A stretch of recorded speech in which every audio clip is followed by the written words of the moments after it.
Hi guys, my name is Brittany. Today I'll be discussing grief counseling for minor clients grades K through 12 as it relates to school counseling. This presentation will discuss different age groups and how they respond to grief. We'll talk about gender, we'll talk about multicultural aspects, and how we can apply this to a comprehensive school setting.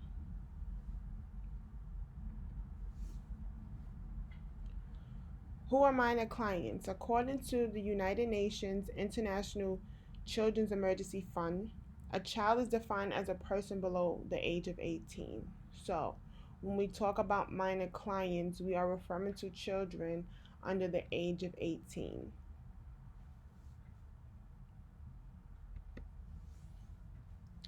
Like adults, children go through emotional and psychological issues in their life. Children experience many obstacles that they may find difficult to get through. Seeing a counselor may be an effective way to help children get through their challenges and barriers, and this includes grief. There are many reasons and topics and why a child may come in to speak with their school counselor. However, grief is also something that comes up. It's not just, college planning or behavior issues or things like that. So definitely be open minded to the fact that grief is something that does impact a child, and that would require or needs assistance from a school counselor.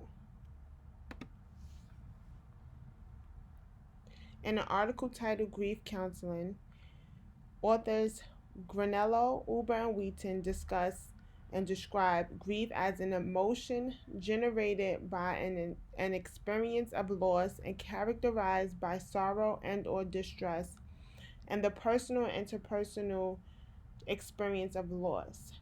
In another article that I read, the authors Burt, Crunk, and Robinson uh, discuss knowing the difference between grief, bereavement, and mourning.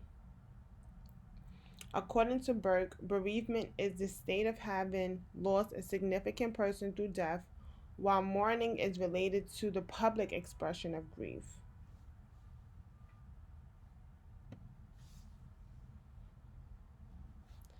Why is this topic important?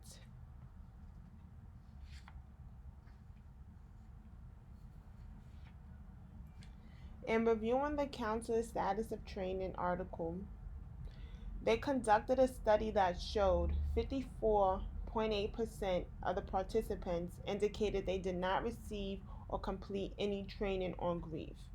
So 54.8 participants the included professional counselors. And they were reporting that they didn't receive any training on grief. Whereas there were 250 participants, which was 73.2 of the population, well, of the participants that joined this group and completed this assessment. They reported completing at least one training course on grief. So, in efforts to determine whether or not counselors felt training in grief was necessary, Granello, who's the author of this article, did a study, and he used many different surveys to determine if professional counselors felt grief was an important aspect of their job. So according to Granello, 91% of the participants responded that grief training should be required. It's very common that everyone will or has experienced grief at some point. So it's important to discuss this issue because sometimes we focus on other things such as, bullying and things of that nature. Not that it's not important, but we also forget that everyone experiences grief at some point of time. So it is a very important topic to discuss.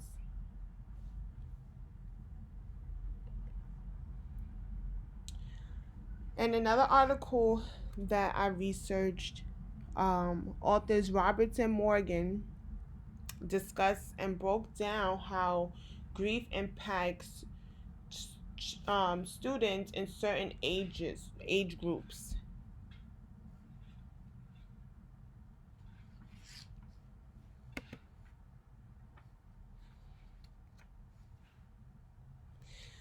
So some of the things that um, the authors discussed was how grief impacts preschoolers. And some of the things that they mentioned was children may express that they are sad because someone has died, and they'll be vocal as to what happened. So it's not uncommon for a child to walk up and say, "Hey, my grandmother died. She had a heart attack. I'm sad." They discuss that children might not understand that the person is not coming back. And they might ask other people, like, "Hey, when is grandma returning? When is she coming back?" They don't understand the permanence of death. Another aspect would be they would think of themselves and think about past events that happened with the person that passed away, and kind of feel like the person died because of something that they did to them. They'll also think about the person's features when they were living. So it's not uncommon for a child to say, "Hey, grandma left and she doesn't have her walker. She's going to need her walker." Because they are associating that walker with their grandmother when she was alive. Um, and preschoolers may also think of death as something that's temporary or reversible.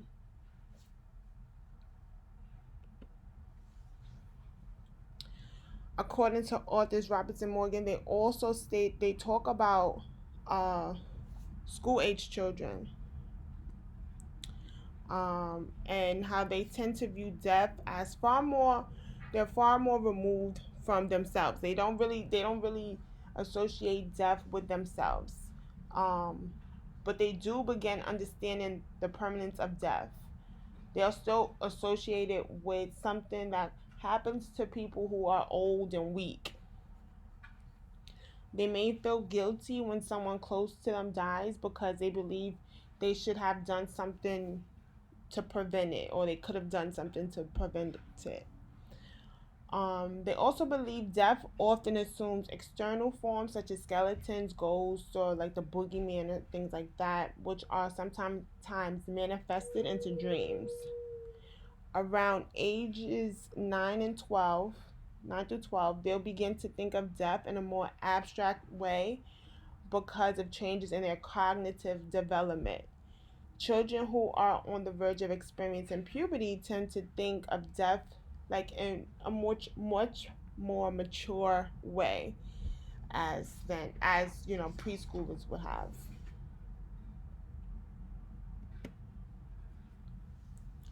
According to the authors, in the adolescent stage, um, teenagers begin to engage in more dangerous activities such as fast driving, experimenting with drugs, or taking other unnecessary risks.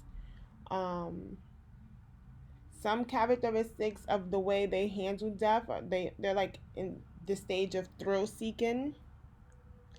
Teens become not fully aware of death. They can cause confusion. It can cause isolation and loneliness. They'll become more vulnerable when they're teenagers. They're not prepared for the emotions that like come with personal loss. So they'll often struggle with dealing with it. Um, the way the authors described it is they're more like adults in this aspect of dealing with death. They try to appear as if they're handling the loss fine, which often confuses counselors who believe the students need less emotional support, um, because they'll appear that things are fine, they're able to cope, they're doing okay.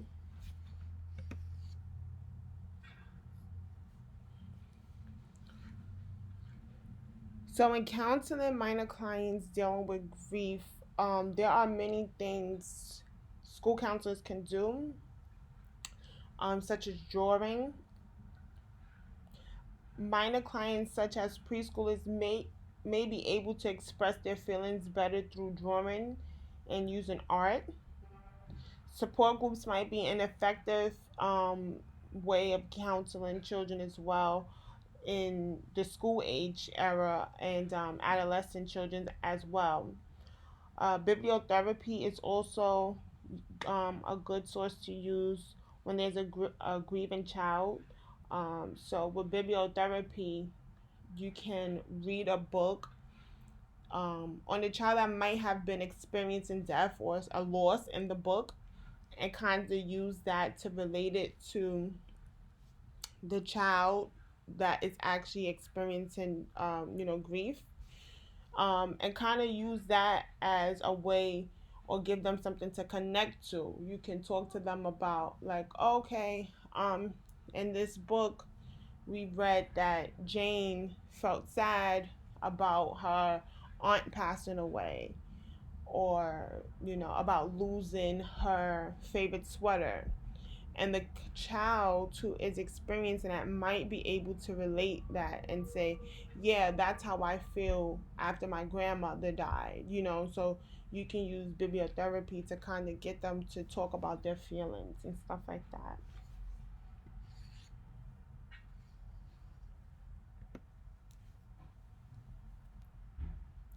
So now we'll talk about grief in a multicultural aspect. When discussing grief in childhood and adolescent stage, counselors should take into consideration that cultural influences might, look different in other religions. Counselors should respect that there are diverse perspectives in working with individuals and their families. So let's think of a scenario. Um, should a child age 5 attend his father's funeral? Should he be present? Uh, you know, let's just think about that for a second. I know there is probably gonna be different opinions. Some counselors may agree and some may disagree. Um, but this is where we must eliminate our personal opinions. Some may feel that this would be too graphic for the child and may cause them harm. However, in this research that I read, Lohan stated that in a study conducted um, using participants who experienced loss, that actually the children who participated in funeral rituals were associated with having a better outcome, as it relates to, like, dealing with their grief. So there really is no right or wrong answer. It depends on the rituals of the family. According to an article that I've read regarding multicultural aspects, authors Baggerdy stated that in order to provide grief counseling, counselors must understand Muslims' view of death. So, I read an article titled Grief Counseling for Muslim Preschool and Elementary School Children. And in this article, they talked about how Muslims, dealt with death.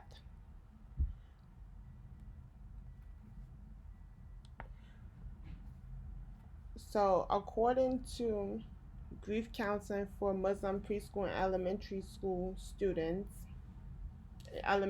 children, I'm sorry.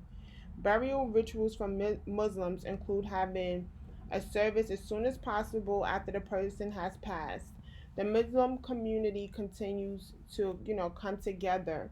For the funeral ritual, the body is washed and kept in its original natural state. This includes no makeup, no embalming, and is wrapped in a white sheet and taken to the funeral prayer place. The funerals are typically held within 24 hours of the death, and the services is open to the entire community. So if we just take that information and apply it to, some of our own personal experience with funerals, we can already see there are many differences. Um, for me personally, and the way we handle funerals and things of that nature, we tend to, plan the funeral out. We'll tend to, want to make sure, even if a week or two go by, we tend to plan out the funeral, and it's for family and friends and things of that nature. However, in this article, it's more like a 24-hour process. It's open to the community, um, of Muslims as well, and so there are many differences. Um, Also, this article discussed that, the way Muslims view death can be different from the way other cultures view death as well. So, according to Grief Counseling for Muslim Preschool and Elementary School Children article, Islam teaches its followers that death is the will of God. It's the culture's belief that people in the Muslim community should feel comfort in regards to the idea of death and utilize that time to stick together as a family. Death is not looked upon as a negative aspect. In fact, some Muslims believe showing too much sadness or anger can be interpreted as a sign of distrust or displeasure in Allah's will, and it is believed that showing certain emotions, such as screaming or excessive crying, can be harmful towards the deceased. The recommended way Muslims are, to respond to death will be, in a quiet or restrained manner. There are also some Muslims who believe that experiencing death of a loved one is merely a test from Allah to determine their fate. So again, we can see that there are some differences.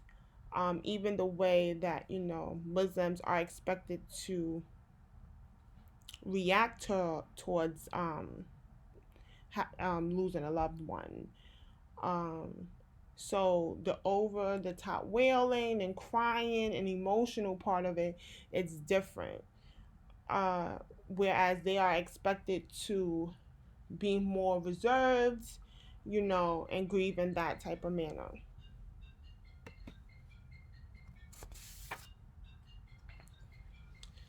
So we'll talk a little bit about gender.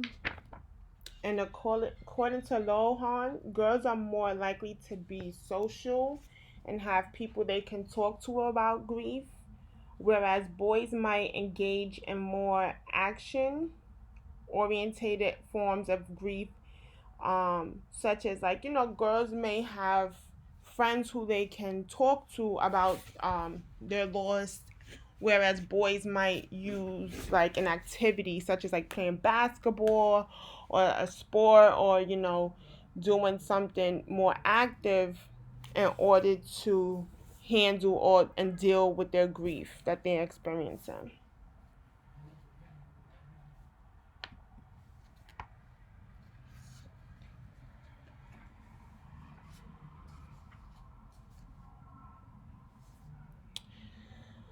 So, according to Lohan, these are some ways counselors can help students who have experienced the loss of a loved one.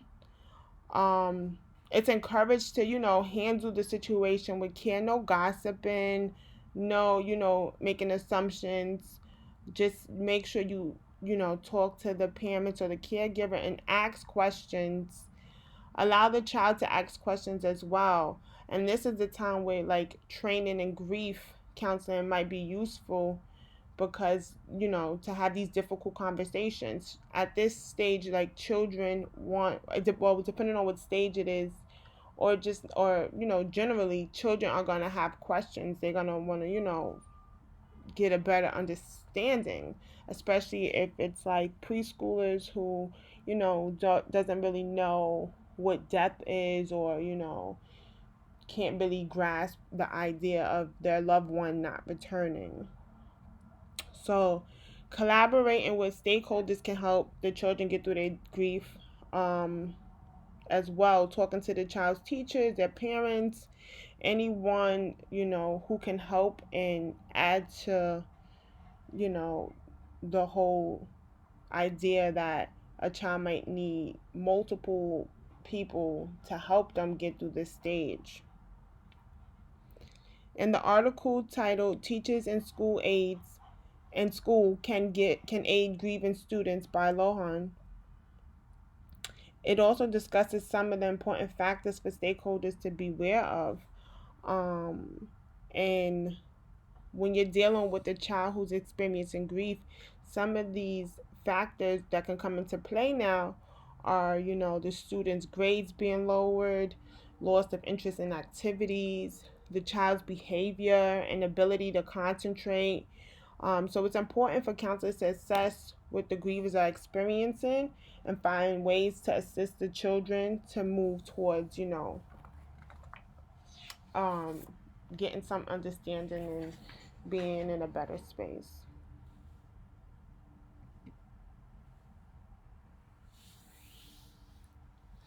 And counseling children experiencing grief, it's also important for counselors to be aware of their own personal experiences with grief. And grief is something that will or has impacted all of us again.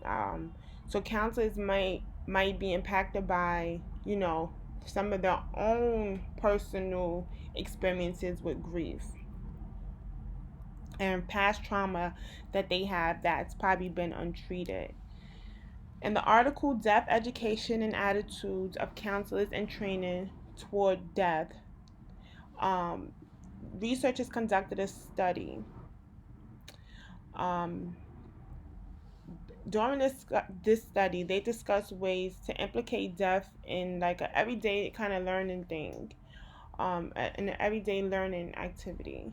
So, what this study was they did a 8-day training where they would discuss um, ways to eliminate or reduce anxiety as it relates to grief counseling, um, so that counselors are able to help clients in more effective ways, by not being, blind or closed minded to the idea of helping or dealing with grief. Because in the study, what they were trying to say was that many counselors kind of have their own feelings toward death, and this, can make them want to avoid the conversation instead of discussing the conversation, helping clients through grief and their situation and their experiences as well. So instead of trying to help, they'll avoid it because of their own personal feelings about death. So this was a study where it took 11 participants who were graduate counseling students. And for this study, they conducted a summer course on addressing death and dying, as well as grief and loss. They created a course on death and dying and grief and loss where several activities were scheduled over this 30-hour course. So for 8 days, the participants did activities to increase their awareness of cultural beliefs as it relates to death and grief, successful ways to help students grieve using basic skills and understanding of grief, as well, and they also implemented some things just as far as loss, not necessarily grief or of a dying, quote, loved one. They implemented things as loss, and such as like divorce and life cycle phases where, you're now getting older, so you feel like a loss, like as if you're losing out on, maybe time in life and things of that nature. So in concluding this study, 3 major themes were found. One major theme that emerged from the study was that an increase of there was an increase of discussing death.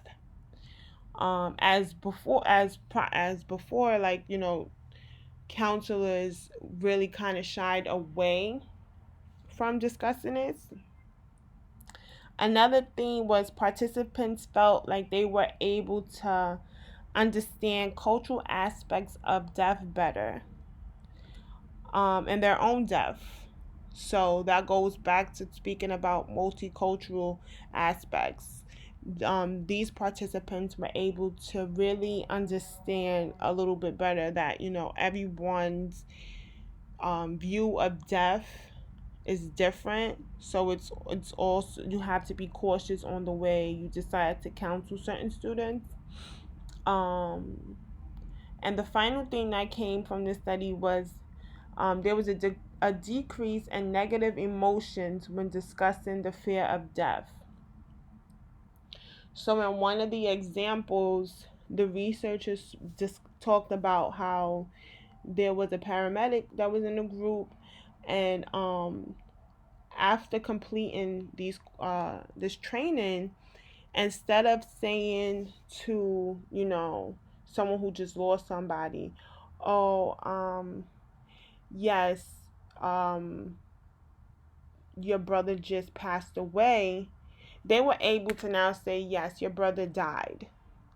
So it might sound a little harsh, but they were able to, face the reality a little bit better, as opposed to, trying to sugarcoat things and like shy away from the word death or died. So they were able to get better with that. Moving forward, they were able to say to, a patient's loved one, like, yes, I'm sorry to let you know, but your brother died, instead of, he passed away.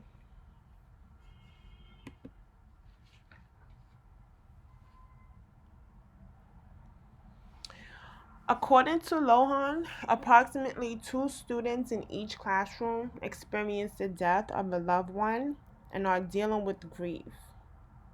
And, from working in a school, these things can go unnoticed. There are a lot of things that school counselors are dealing with. So sometimes things of this nature can get, overlooked. Some ways to use this model of teaching in a comprehensive school setting would be to utilize needs assessments. Um, through using needs assessments, you can create like a survey or something, like that, or a needs assessment, and just ask students questions about loss. How do you feel about loss? How has loss impacted your life, if it has?